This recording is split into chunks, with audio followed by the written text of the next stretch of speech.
guys have left some good questions here. So I'm just going to start. I'm going to get into it. I don't think we're going to get through all these questions, but my brother has arranged them, and he says that the first 10 are mostly the rest are expansions on the first 10. So I don't know why he put this on the front, but the first question, I don't really have any context. Should probably just ask Stephen this. What went wrong?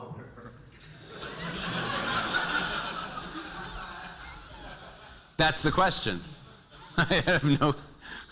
New York City in the 1920s, 19-teens. I'll just leave it at that. That's what went wrong.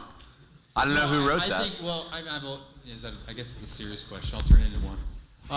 So in the 19th century, Americans thought of themselves as a Protestant Christian people, a Christian nation. This was reflected even among the progressives in the early 20th century. Their thinking was, if we are a Christian country, we should have all of these social policies. Now, most of us would disagree with those policies, but their reasoning originated from, hey, we are a Christian people. But I think what happened is the Protestants in the early 20th century started to become liberal and kind of adopted some of these more liberal norms. Then you have World War I, World War II, and by the end of World War II, the Protestant establishment basically gave up. The institutions started to be taken over. I mean, this happened decades before this, but they were essentially taken over by the left, and the Protestant establishment fell away. And we know to this day, you go to a small town, you look at one of those small town churches, and it's a beautiful church, but it's got a rainbow flag on it. So the main line fell away, and what ascended from post-World War II was the conservative movement was dominated largely by Roman Catholics and some Jews, and Protestants were kind of left out. Meanwhile, Protestants continue to move left, and so we have what we have today. So within the last just a few decades, now the question of are we a Christian country or not is a question people are asking when they really were not asking that question a century ago. So that's my short answer to a long explanation. Basically, the Protestant establishment liberalized, fell away, was replaced, and now we are in a state of being kind of a minority power within the country. So I don't know if anyone else. Well, I noticed when you said "and some Jews," you looked over at Dr. Paul Gottfried. So I feel like it's appropriate to let him expand. Your remarks about the fate of the Protestants in relation to the American conservatives. Oh, yes, you want to put your mic? Yeah. Here is something that I know something about, my late friend Sam Francis was once writing something on the conservative movement. He looked at George Nash's "The Conservative Intellectual Movement." Is this one more better? Okay, in America, and said that the only people whose pictures were on the cover were either Catholics or Jews who became Catholics. But you notice a single Protestant there, and I think this is a profound commentary on the American conservative movement, that Protestants have been very underrepresented in this movement, although they are created the founding culture of the United States, and were at the time that the conservative movement was founded were the vast majority of the American population. I think that was a missed opportunity, and I think it is one that, to the present time, despite the efforts of John and others in this room, has remained a problem in terms of the Protestant influence on American conservative culture. Let me get to. Did you want to go for it? Yeah, I just want to add. I think I do think the decline of the mainline churches into liberalism was a huge factor. I mean, that was just their big influence on America, and I know it happened in other denominations. I don't know the history as well of like some of the Baptists, but the Methodists especially. The Presbyterian Church, I even argued in kind of my speech. They were a major influence educationally, and they had very powerful institutions, and so losing those, to theological liberalism, and then they were just getting behind progressivism entirely in the mid-1900s. I just think that was a huge loss for social influence and stability in the U.S. I mean, you still have these Presbyterian churches on every major city, and they're all liberal now.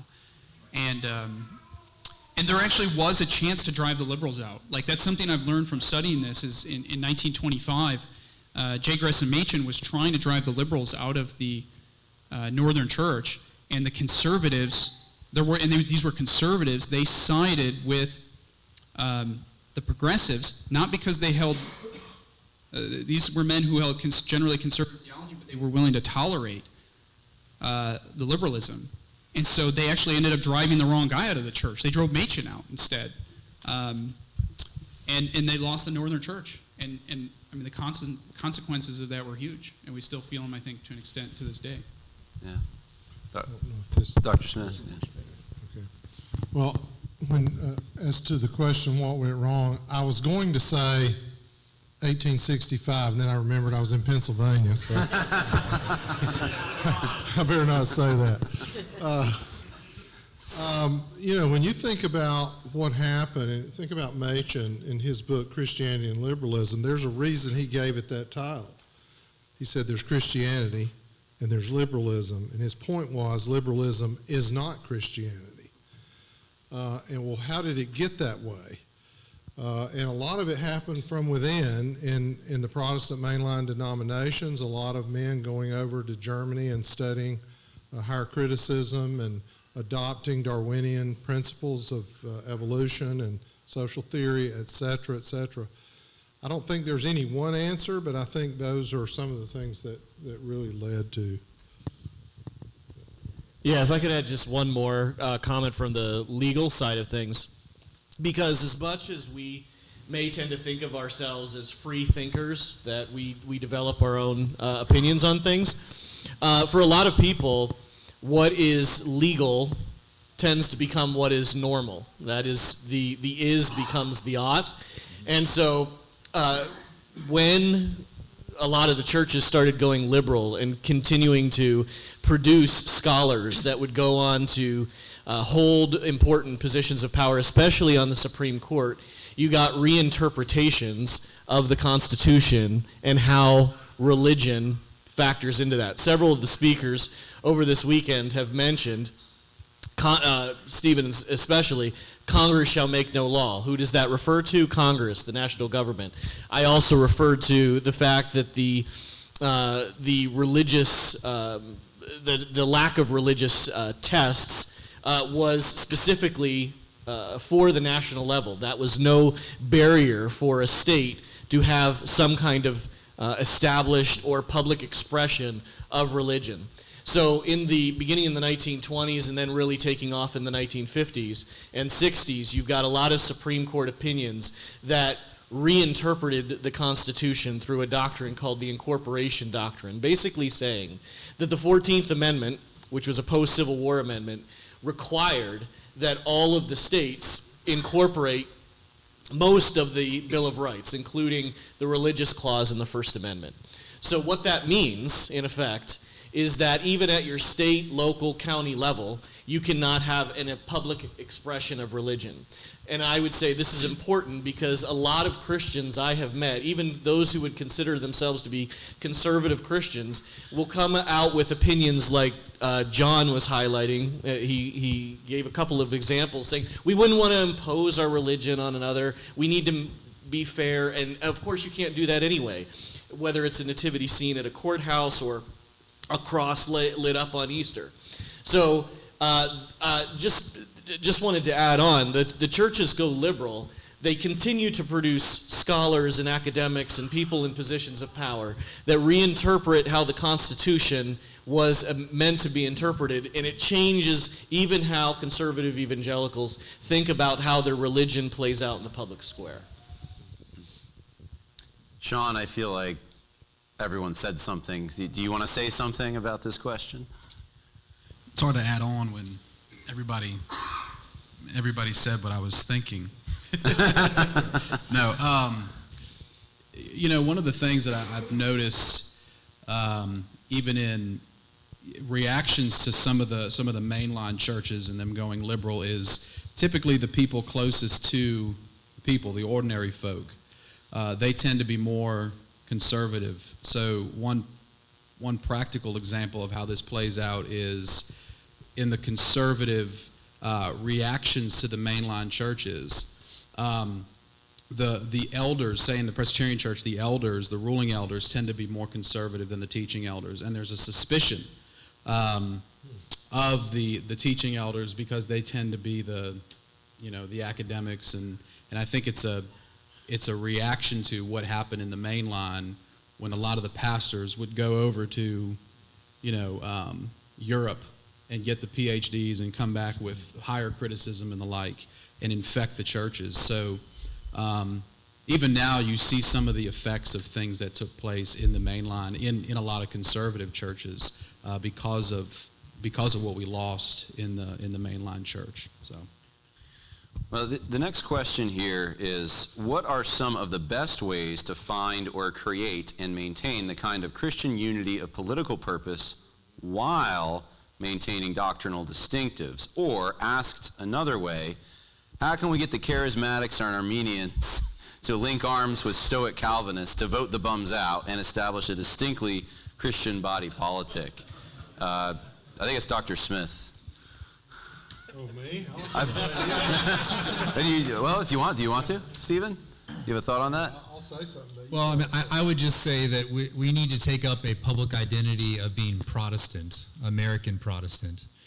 Roman Catholics are very good at saying, I'm Catholic, and then they unify around that identity, even if they're not exactly pious or Orthodox anyway. So they maintain that kind of unity, and they have that advantage because, as they claim, they are one. They are the one true Church of Christ.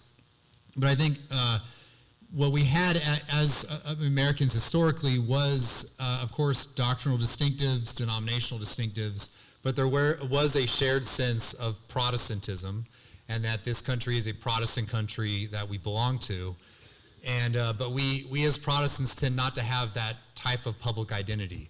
At best, we might have a Baptist identity or a Presbyterian. I think oftentimes that's not even the case.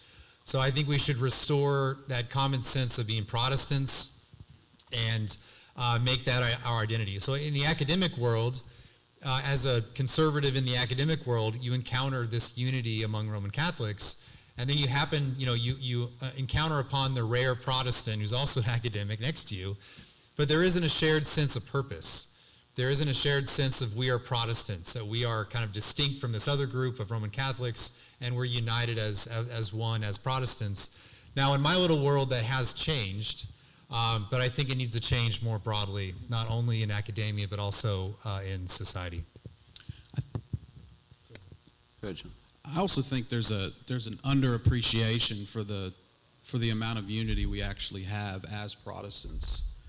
Obviously, we have our theological differences, but there's a lot of, especially Christian morality, that we share in common.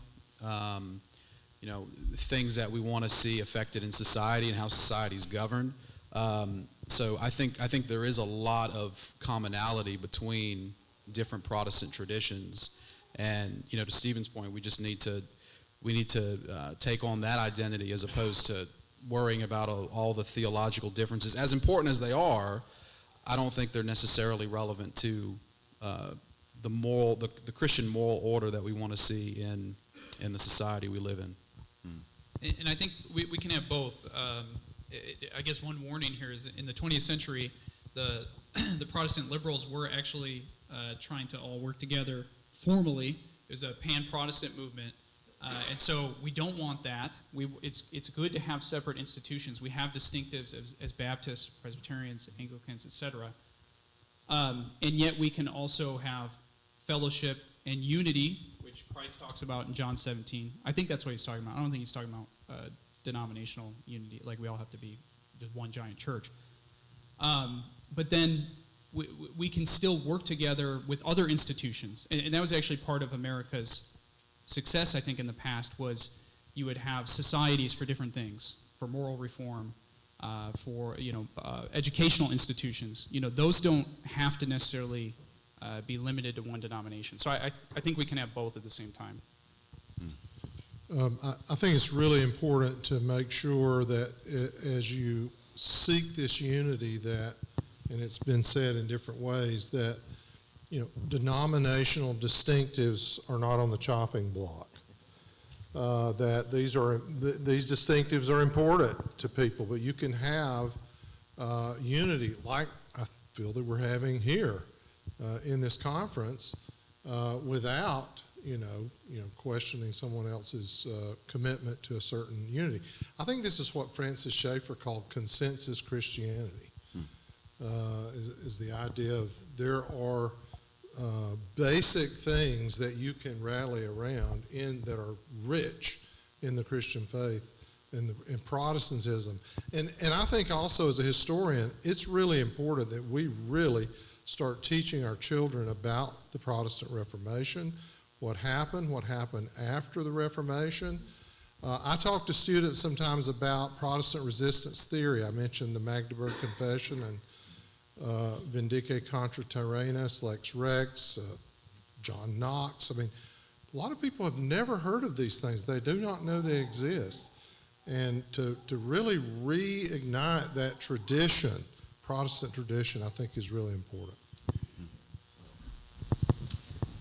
Yeah, the reference to the Protestant tradition of resistance is something which I find among Catholic conservatives is viewed as very problematic, and it has struck me that many of them seem to labor with the theory of 19th century Romantic Catholics, in whom I wrote a dissertation many, many decades ago, that somehow the Reformation destroyed Europe and placed Europe on a path of rebellion leading to the French Revolution and to other outbursts of anti-Catholic insanity. I find the argument ridiculous, by the way, because not only is there a tradition of resistance among Protestants, there's a tradition of obedience to authority, which you certainly find in Luther and Calvin. The idea that somehow Protestantism leads to centuries of revolution is nonsense. I mean, you cannot show any kind of direct causal relation, at least I can't as an historian. But the other problem I find, when people talk about Protestantism, is they don't like denominational differences. They want everybody to be on the same page. There is, of course, a problem with this, that most of the Catholic converts I meet immediately rebel against the authority of Rome. They don't accept, this is not the real Pope, this is not the real structure. So in a sense, they almost replicate Luther's rebellion in the name of being anti-Protestant. But I think finally there's somehow a perception that Protestantism is sort of ordinary. It's like most Americans have been throughout their history. And if you really want to stand out as a conservative, then you become a Catholic. This for me is a little difficult to understand because I grew up in a blue-collar Catholic town in which there was nothing particularly interesting about being Catholic. The Protestants, on the other hand, were much more interesting because they were mostly upper class. They went to good schools, they played golf, they did all this, and they had nice churches. But it seems that many of these converts whom I encounter have exactly the opposite perception, that it's somehow classier, more fashionable to be Catholic, and these prosaic, uninteresting Americans among whom they grew up, these were the Protestants. So and then of course they bring in this whole notion that there was Protestants rebel against authority and so forth. Well, Americans historically have been very lawful in comparison to other countries. There's a very strong sense of, particularly a very strong sense of individual moral obligation, an acceptance of constitutional authority. All of these things go with the Protestant tradition. Historically, they've been very much alive where Protestantism has prevailed. So I think the perceptions are wrong, but I think Protestants have to make a better case for their side. Well, this next question is a question that I've gotten quite a bit whenever you talk about the founding. with the American Revolution in mind, when is it just for Christians to rebel or revolt? Anyone want to take that first? I feel like either Jared or Sam, I feel like they're going to have different opinions on this maybe, but I'd love to hear one of you guys weigh in. This is not going to be a satisfying answer, but that's why I want to hear you weigh in. I'm very much a particularist, so I'm light, especially when it comes to political matters, on trying to nail down absolute principles for that somehow are universal, devoid of historical context or the particular ethnicities of or national traditions of a people. And I think if you start going down that road to principles and propositions about where the line is, and that you somehow have this duty to revolt every time such and such an instance occurs, you get something more like neoconservatism. Like we threw off a dictator, or we threw off a dictatorial government, I should say, because technically King George III was not, I would say, a dictator, but we threw off an oppressive government in America, so therefore every country needs to throw off an oppressive government in order to be Christian. And there's lots of Christians throughout the world who live under oppressive governments, who do not share our history, do not share our Anglo-Christian values, resistance theory, all of that. So I don't like to make pronouncements about, where Christians have a duty to rebel. One, because you won't get the same results every time. You can lead to massive failures there. And there's just, human beings are too complex. Cultures are too complex. So, I think the priority should be to maintain order as much as possible. Of course, I'm saying that as the Anglican up here, but finding ways to conform, I think, is generally a good thing. And sometimes it's providence, that there are historical events that happen that you just say, okay, beyond this point, I can no longer. And trying to wait for that moment because you've mapped it out, because some speaker told you when a government does this is when you rebel and throw it off, I just don't think is the right approach to the question.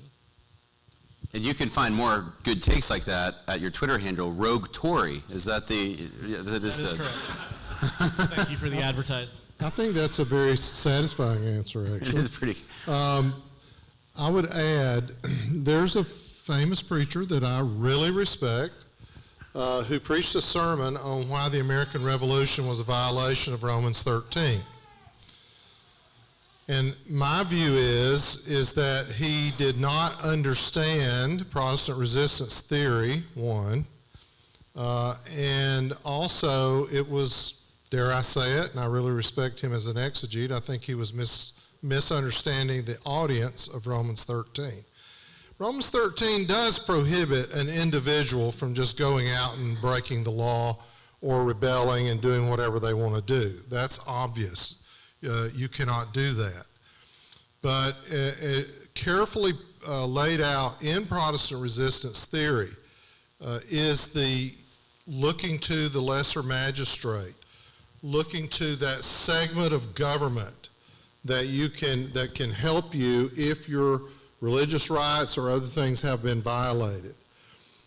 Now, so you take, for example, in the American Revolution, I know there were some individuals going out and doing their own thing, some Sons of Liberty and so forth, but overall, this was a part of the English government that was established, the lower houses of assembly in the colonies, the governors and the councils. There was an English government. And then there was Parliament and the King and the House of Lords in England, also part of the English government. The American Revolution was a conflict between two segments of government, between an established government in the colonies that was recognized by England and by the mother country. And most of the revolution went through the lower house of assembly, that one entity where people had elected people. They had voted on people. So this is a consent of the governed, this is republicanism, and the American Revolution really funneled through that idea of the consent of the governed from the lower houses of assembly, calling Parliament's hand that it had overstepped its bounds in things like taxation, etc. So I think it's much more complicated than just when can we rebel. I mean, when you look at the system as it is, there are certain realities that do justify resistance. That would be my answer. All right. So I wrote a chapter in this, so you can read my book. You can read on revolution, and yes, you can overthrow tyrants. I would just say though that, like, even if it's just, even if it's called for, do we even have the will to do it? Do we even have the cultivated resolve? Do we have, apart from the resource and other means to do it, do we actually have the emotional fortitude to rebel violently at all? To rebel, to fight, to be willing to stand before people shooting at you and you shoot back, it requires a sort of righteous anger.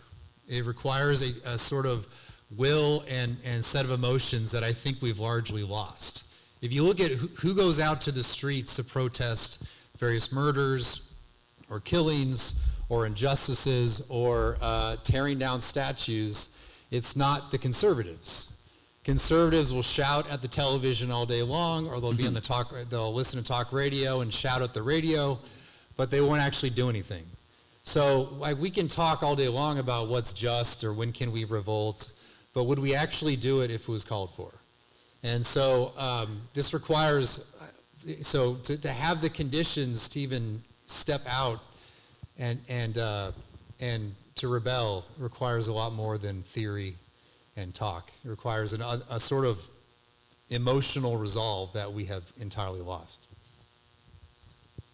Anyone else want to weigh in on that? I will just say the next question is on the doctrine of the lesser magistrate, which I feel like totally plays into this. It's kind of the same question, so.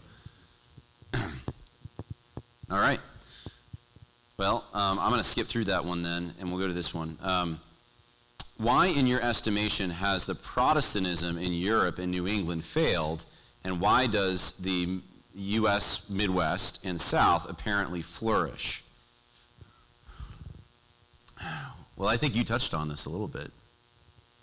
I don't know if anyone else wants to weigh in on that, why the Bible Belt has remained the Bible Belt.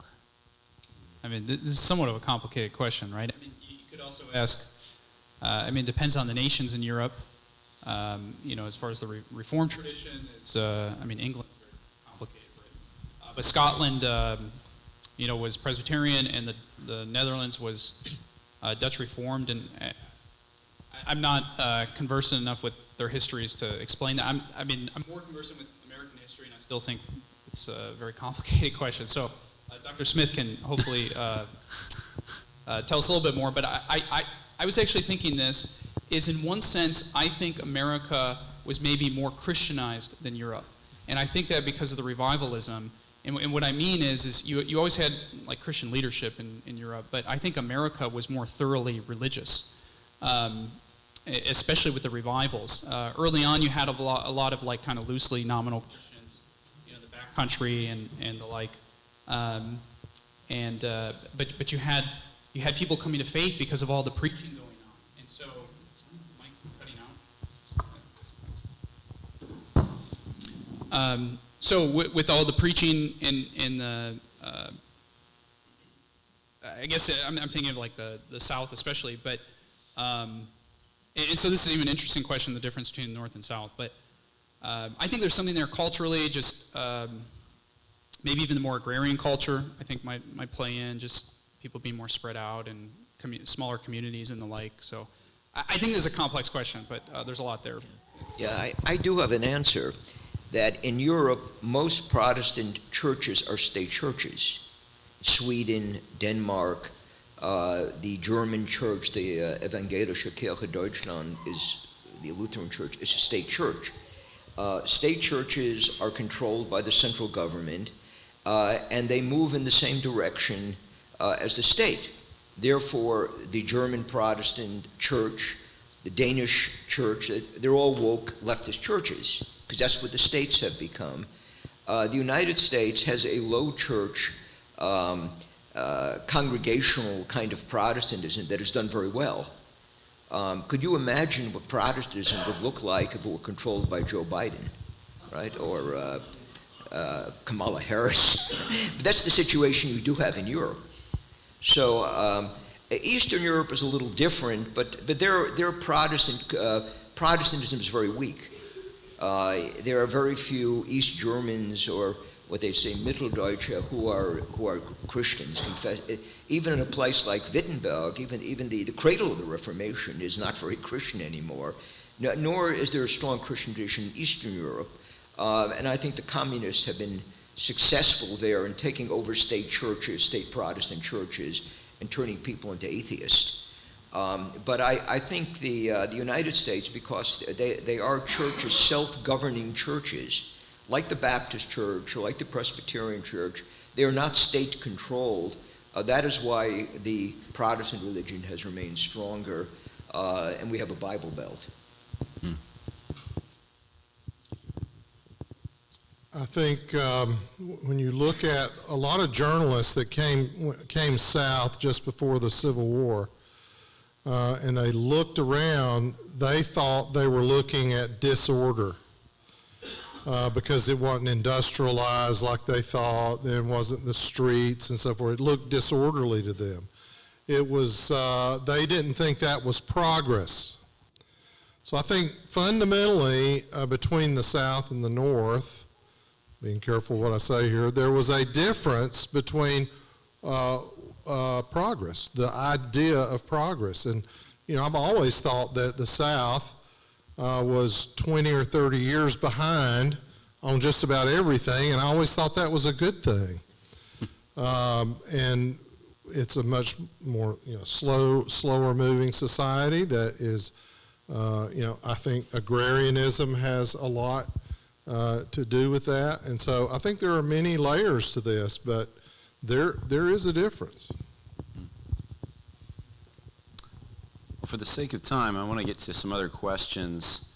In the pan-Protestant nation, this has Stephen written all over it, should Roman Catholics and Eastern Orthodox be prohibited from establishing churches and holding political offices? Okay. So yeah, it depends. I'm going to nuance it a bit. So before Vatican II, Roman Catholicism was kind of a problem, and that's because the Pope claimed for himself the power to depose monarchs at his will, that he was the originator of civil power devolved upon the various civil leaders, and so that means he had a form of civil power. He could command Roman Catholics to disobey the civil authorities he did not like, and this is why what you might call Roman Catholic, anti-Roman Catholic hysteria arose. It's because they were not considered trustworthy because they were beholden to a foreign power. This has been true for hundreds of years since the Reformation, and that was the reason, for the most part, of why there was a lot of anti-Roman Catholic sentiment among Protestants. They could not practice ordered liberty in their nation. They had dual loyalties, and in a real sense, not even dual loyalty. They had a supreme loyalty of a foreign power in the Vatican. So that was a major problem, and it was a legitimate problem. The Pope actually exercised his power on several occasions and created all sorts of problems in Protestant countries. But nowadays, Roman Catholics don't either know about that power or don't care, or they deny it, and those who do affirm it are actually very few. And so for that reason, I don't think Roman Catholics are a problem in a pan-Protestant country going forward. Though if this does arise, a sort of dual loyalty aspect to their sentiment, then that would be a problem. So I actually think going forward, we can work with Roman Catholics to restore a Christian country, and yet we also should recognize that we are a Protestant country that tolerates Roman Catholics. For Eastern Orthodox, I would say that they can be looked upon as foreign. Let's just say that. They are, when they are a foreign. It's a foreign liturgy. It's rooted, in the East, and for that reason, I think it can be considered as kind of odd or strange, and yet tolerated. So that's my answer for that. So no, I'm not a sort of absolutist who thought you should go, rummage through and destroy the Roman Catholic Church because because of the idolatry of the Mass. And in fact, this goes back even hundreds of years in continental Europe. Even in around early 1600s, they're dealing with Protestants and Roman Catholics in the same place, and Protestant political theorists who were very serious about having an established church still saw the need at times to tolerate the Mass. And so I think we can do that going forward as well. Anyone want to add to that? Okay. All right, next question. Oh, I got a few here for Stephen. Since I'm going to skip ahead here. All right, for anyone. An accusation against the founders is that most of them, including Washington, are Freemasons. Is this credible? Anyone want to take a stab at that? Yes. It's credible. They were. How much you want to read into it is another, was it a cultural thing to do? Or are they true believers in it? I tend to think that they were it was treated as more of a social club, people with status given that honor. But yeah, there's no doubt that they were. Yeah, I might add something to this as an historian, that the Masonic lodges in Catholic countries were definitely anti-clerical. And we know this was the case in France, Italy, Austria, other countries in the 18th century particularly. This was not the case, however, in Protestant countries. And it's quite common in American towns up until very recently to find that, that most Protestants, including Baptists and other, biblically, people accepting biblically based Protestantism, were also Masons.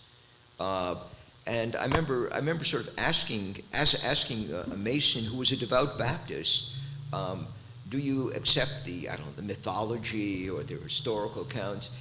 And there were simply things that they memorized to take tests, and to be accepted into the group. I have not seen any evidence in Protestant countries that this has some kind of anti-clerical effect or it conflicts with their belief in the Bible. Although if one were a serious Mason, I think it probably would create a problem. If one accepted Masonic mythology in some kind of literal way. But I think in most Protestant countries, Masonic members who are also Protestant have sort of been able to navigate that difficulty. There was some Presbyterians who were Masons, and I think they moved away from it. I'm thinking of Samuel Miller. He taught at Princeton Seminary, and in his earlier life, he was a Mason. I think as he got more serious about his religion, did he leave it?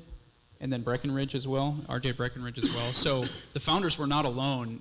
As Dr. Gottfried said, there were Christians who had been involved in the Masons.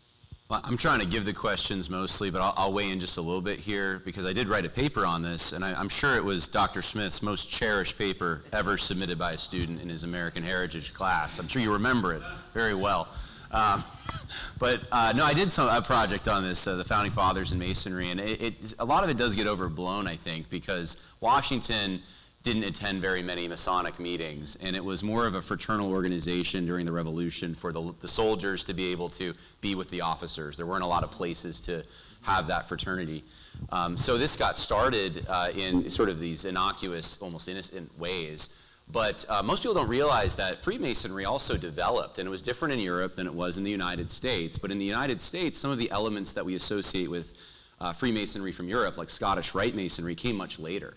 And so this sort of reaches a peak, and I think it was the 1830s with the anti-Masonry movement, where there was a murder in upstate New York, and it got blamed on the Masons, and there's this whole frenzy of all our politicians are bought by the Masons are controlling everything. And I mean, this has been a conspiracy for a long time.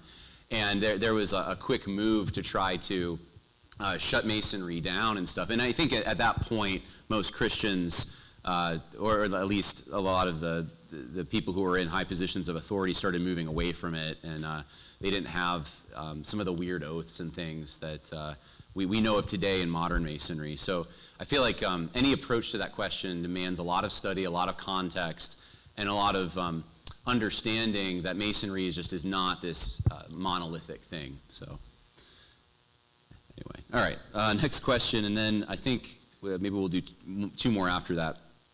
Given the transformation of England by waves of immigrant Muslims taking over our cities, should immigration in the U.S. be restricted to, Christians, I think it says, Christians who can confirm a common creed like the Nicene Creed? And then should Muslim mosques, Hindu temples, and predominantly Muslim cities be banned in the U.S.? How do we solve the problem for those who immigrated here? So that's a whole ball of wax. I don't know that unless someone wants to take a stab at all of that, we might want to limit it to the first question of immigration, and should it be limited to Christians only? Anyone want to take that?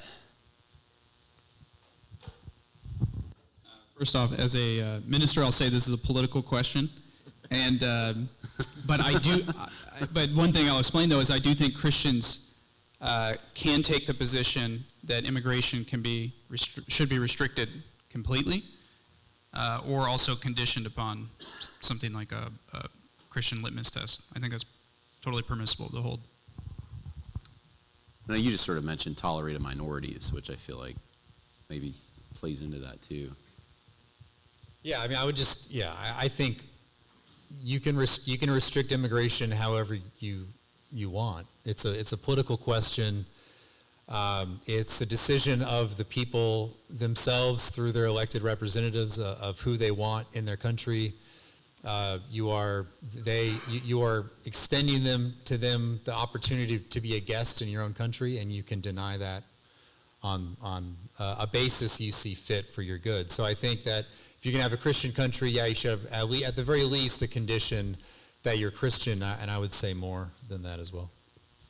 Yeah, I tweeted out this morning that millions of judges will have to be arrested and billions will have to go back. So it's kind of, immigration. I think you might even said this in your book. Just shut it down completely until Americans can. It's considered radical, but that's in the current situation, it kind of makes sense.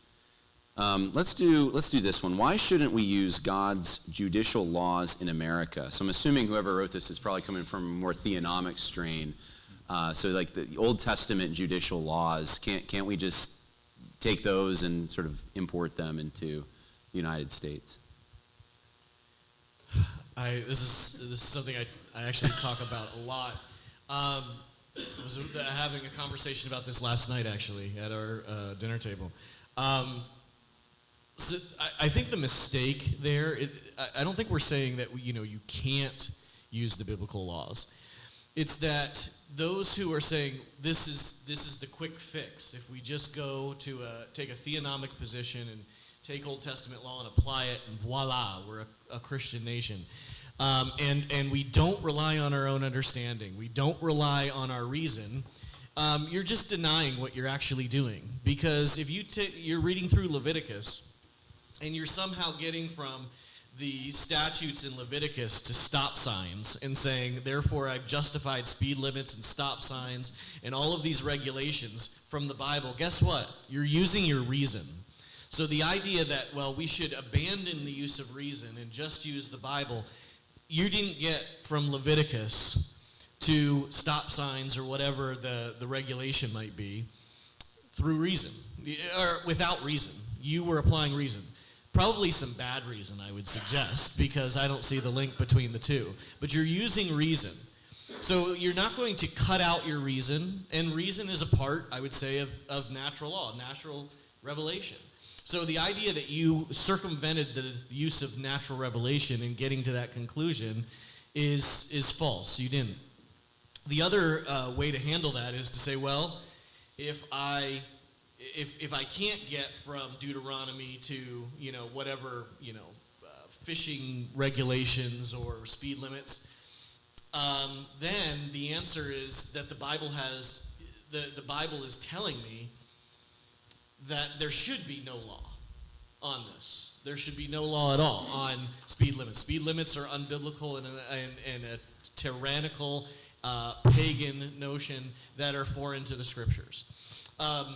But to that I would say, for those who do, and there are some out there that interpret the Bible that way, it would be like, I've used the example of, if I take a cooking recipe, and I say there's nothing in here about, gun laws. There's nothing in here about, well, it's a cooking recipe. If I did that with a literature textbook, and said, well, there's nothing in here about regulations on the economy or taxes. Therefore, they're not, well, it's a literature. It's an anthology. It's not a legal treatise. Or a code book for law. And the same is true of Scripture. Scripture is a lot of things. There's a lot of genres in Scripture. It is part history. It is part law code. It is part, there are songs. There are prophecies. There's a lot of different genres in Scripture. And isn't it convenient that the one book that God gave you didn't include every law of man in the history of the world, so you can just say, oh, I guess all of this, God doesn't like any of these rules. You can only have these handful of things. I would say it's a misunderstanding of what Scripture is. So you can go two ways with that. Say, I'm cutting out reason. I think that's ludicrous. Or you can say, since the Bible doesn't speak to it, since I don't see, I've heard this, since I don't see regulations of pornography in the Bible, therefore the Christian magistrate cannot do it. Is that the point of what God is trying to communicate through Moses and the Torah for his people in that time? I don't think so. So I think it's a confusion about what reason is and how it's used, and or a confusion about what Scripture is. So that would be my answer. I'd like to add to that, to think about what the founders actually did with the Old Testament. When you think about they're looking to Hebraic republicanism before the monarchy. And, Benjamin Franklin talked about Hebrew republicanism. John Adams did. And it was about representative government. So, in other words, they didn't trivialize the Old Testament. They drew out of the Old Testament. The book of Deuteronomy is the most quoted.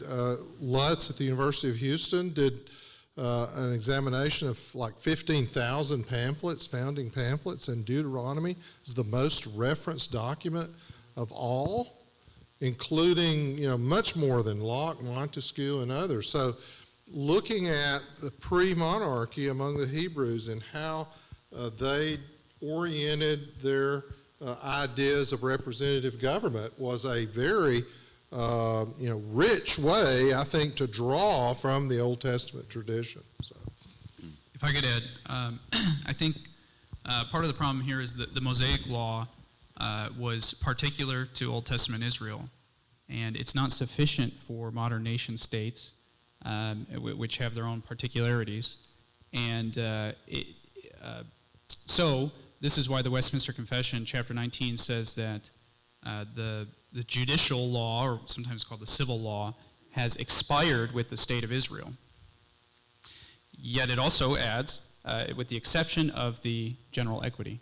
And so this is the basically the reform view, historic reform view of the law, is not theonomy, though theonomy is not entirely wrong. It just gets some aspects of this wrong. So the general equity means we still can look to the Old Testament Mosaic laws so far as they reflect the general equity. That would be the moral law, the natural law. And so there still are principles to learn and apply from the Mosaic laws that were particular to Old Testament Israel. And we should do that. That's where theonomy, I think, gets things right.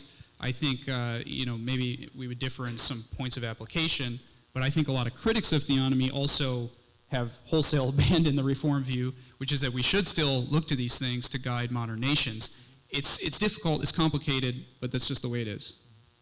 Yeah, can I say one thing in favor of the theonomists too? Because I read a lot of Greg Bahnsen and Rushdoony and Gary North and all these guys. I do reference those guys when someone wants to understand modern applications, but I recognize they're using reason and stuff.